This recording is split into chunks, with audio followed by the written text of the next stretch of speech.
Pada tahun terakhir di sekolah Alkitab, saya membaca banyak majalah misi. Ketika itu, saya telah mengikuti kursus misi yang baik. Saya juga telah berdoa untuk banyak misionaris yang melayani di ladang misi. Saya banyak mendengarkan sharing oleh para misionaris yang sedang cuti. Saya telah menyerahkan hidup saya melalui doa untuk melayani Tuhan Yesus. Tuhan, seperti apa kelak masa depan saya? Demikianlah pertanyaan dalam permohonan doa saya yang terdalam. Ketika saya sedang membaca satu majalah WEC, ada dua halaman yang paling menarik perhatian saya ketika membacanya, yaitu perjalanan ke Pulau Madura yang baru dilakukan oleh Robert Johnson atau yang lebih dikenal dengan Bob, seorang anggota WEC yang ketika itu sedang tinggal di Kediri. Ia menggambarkan sebuah pulau yang tandus dalam banyak hal.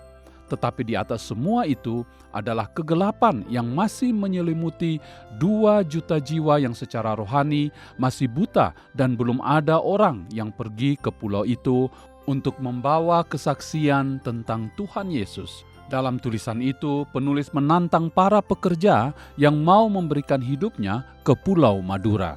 Saya merasa ditantang ketika membaca tulisan tersebut, lalu berdoa jika Tuhan memanggil saya ke Pulau Madura, dan doa itu kemudian menjadi suatu keyakinan.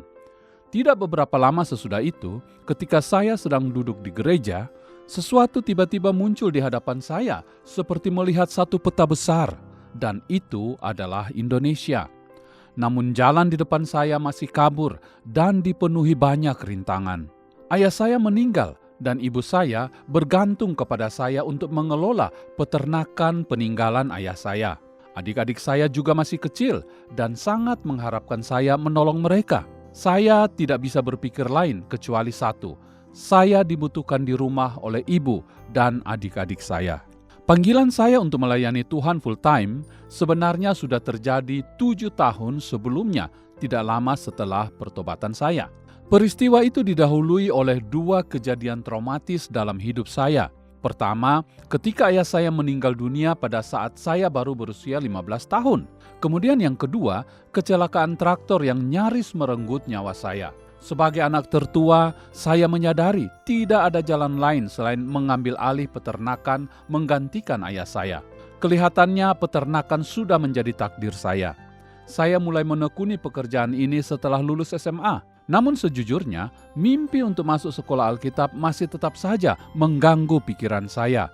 Khususnya setiap kali saya merenungkan bahwa sapi, kuda, ayam, dan babi di peternakan orang tua saya tidak perlu mendengarkan Injil.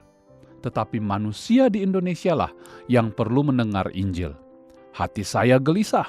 Panggilan yang sudah lama ada di hati saya untuk pergi kepada mereka yang belum pernah mendengar Injil selalu mengusik pikiran saya. Akhirnya saya mendaftar dan mengikuti kursus Alkitab secara korespondensi dengan harapan suatu saat terjadi perubahan tentang masa depan saya. Sesudah lulus sekolah Alkitab, dengan hati berdebar-debar, saya memberitahukan kepada ibu saya mengenai panggilan Tuhan dalam hidup saya. Apa yang terjadi?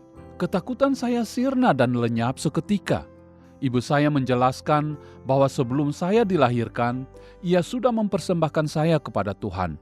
Dia telah bersumpah seperti Hana dalam Alkitab. Sekarang dia meyakinkan saya apabila ini panggilan Tuhan, ia tidak akan menghalangi saya. Dan ia memang tidak pernah melakukannya.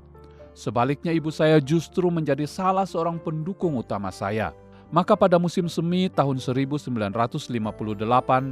ketika saya lagi menabur benih di ladang milik orang tua saya tahu bahwa itu akan menjadi yang terakhir bagi saya untuk menanam benih di tanah di Alberta.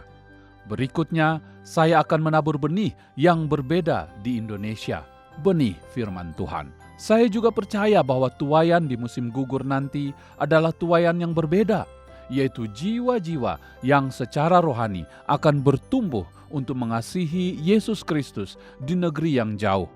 Mazmur 126 selalu berbunyi di telinga saya.